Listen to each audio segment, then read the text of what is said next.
अबुआ अबुआ अरे अबुआ अबुआ मम्मीना की अबुआ kanji मैं अबुआ अबुआ मैं करते तीना से अबु बुका को बनाऊं का वो ना मीटिंग बुझो तो बैठते गाय बथा रहता जो नहीं करता पाकुड़ रे गाय बथा में उन्हें इताब हो रखना जाएगा उन्हें को जबरदस्ती उन्हें को लड़ाई ना पा जाएगा ये तो को लड़ाई ना फैंका नोड़ा आयु ताले चुईना हॉस्पिटल को भी चेक हुआ आई मारा जगह को पूछ के देखो क्या मानसोरे मीट अभी नीचे से यहाँ बाहर हो रहता हर बार नहीं ये नहीं चला ना पाकुड़ को नहीं करे सब 11 बजे नींदे पुलिस को बुलाएगा और दुनिया गिट्टी के तेरा पर प्रभु दाल फेंकवा हॉस्पिटल पे भी फेंकवा मेरे ख्याल मीट गिट्टी हो मीट अभी ते रामदाव विजय हुए पर जहाँ कथा रखा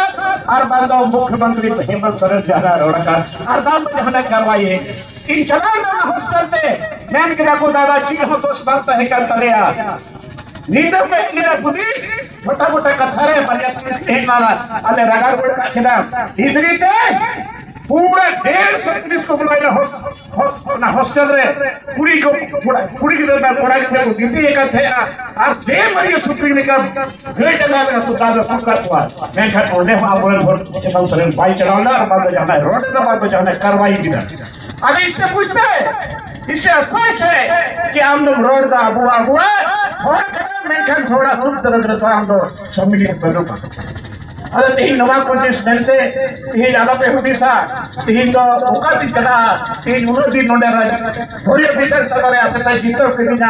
तीन तीनों लेकर ना कभी झूठ बढ़ा चुके था अब आए ना कभी बाकी मिला आप तीन जो तो मिलो जिलो करते आज देखा ने सबों को मिला जुला के चलाने का काम किया आज कोई भी नहीं बोल सकता था हमारे पास कोई भी आदमी आता था दरखास्त लेके हम कभी नहीं पूछा कि आप कौन पार्टी के आदमी गाड़ी में बैठ करके बोले पे हम दस्तखत करते रहे आज तक हमने कोई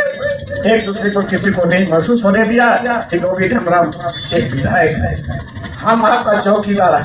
हम विधायक नहीं है ताकत आपने हमें दिया है भले अभी हमको पार्टी से निकला है लेकिन आपका ताकत है गोविंद हमराम का ताकत आज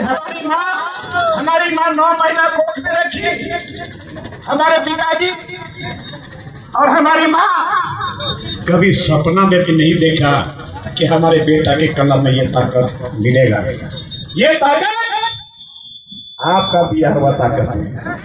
ये कलम में आपका दिया हुआ ताकत है ये गोली में आपका दिया हुआ ताकत है और बार बार इस बात को हम बोलते हैं मैं कभी भी किसी से गलत नहीं करना चाहता हूँ अगर हमसे गलती भी हो जाती है तो आप हमें चिट्ठी लिखिए कि आपका ये खमियां है ये गलती आप करते हैं हम सुधारने का हमको मौका मिलेगा आपके सेवा के लिए है मैं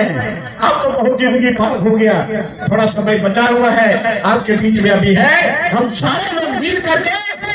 केवल विधानसभा ही नहीं पूरे संस्थान प्रकार में यहाँ से हम भारतीय जनता पार्टी हम लोग एक साथ मिल करके सारे लोग मिल करके यहाँ झारखंड मुक्ति मोर्चा को भगाने का काम करेंगे और खास करके हेमंत सोरेन को भगाने का काम करेंगे क्योंकि आज यहाँ के लोगों का दुख दर्द को आज तक नहीं समझा तो ज्यादा समय नहीं आप लोग के साथ में भी और इतना भूखे प्यासे सुबह से आप लोग आए हैं वेलकम करने में और यहाँ तक घर पहुँचना भी है बरहरवा में 4:30 बजे भोर का स्टेशन में लोग भरा पड़ा था वहां शायद 3 पहाड़ में भी स्टेशन में भी लोग भरे पड़े थे फिर साहेबगंज तक मत पूछना इतना लोगों को खुशी है उमंग है और हम लोग आशा करते हैं उम्मीद करते हैं आपका आशीर्वाद हमें हर तक मिलती रहना चाहिए और यहाँ भारतीय जनता पार्टी के जितने लोग हैं पंचायत स्तर में प्रखंड स्तर में जिला स्तर में हम सारे लोग मिलजुल कर राजनीति बनाएंगे और यहाँ पर आप लोग जैसा मार्गदर्शन देंगे आप लोग हमें जैसा सुझाव देंगे आप लोग हमको जिधर बोलना चाहेंगे उस हिसाब से हम काम करेंगे और हमारे कार्यकर्ता सारे लोग बराबर है किसी को छोटा बड़ा का बात नहीं है आपका गाइडलाइन हमको चाहिए उस हिसाब से हम काम करेंगे और किसी को हम तक कोई तरीका काम नहीं करेंगे इन्हीं शब्दों के साथ बड़ा होड़ के साथ झारखंड सरकार हिल गया ये मैसेज चला गया हेमंत सोरेन को कि भोरी अभी विधानसभा में हाथ पी सकता है इसलिए हम लड़ाई लड़ेंगे लड़ेंगे और एक साथ मिलकर लड़ाई लड़ेंगे। कोई बड़ा छोटा का बात नहीं है। आजकल तो रीढ़ होता है, पार्टी का रीढ़ होता है और पार्टी का रीढ़ हो। और मैं यहाँ पे सिपाही हूँ, मुझे जगह वैसा काम करेंगे। इन्हीं शब्दों के साथ सबको जोहार, सबको प्रणाम। जय हिंद, जय भारत।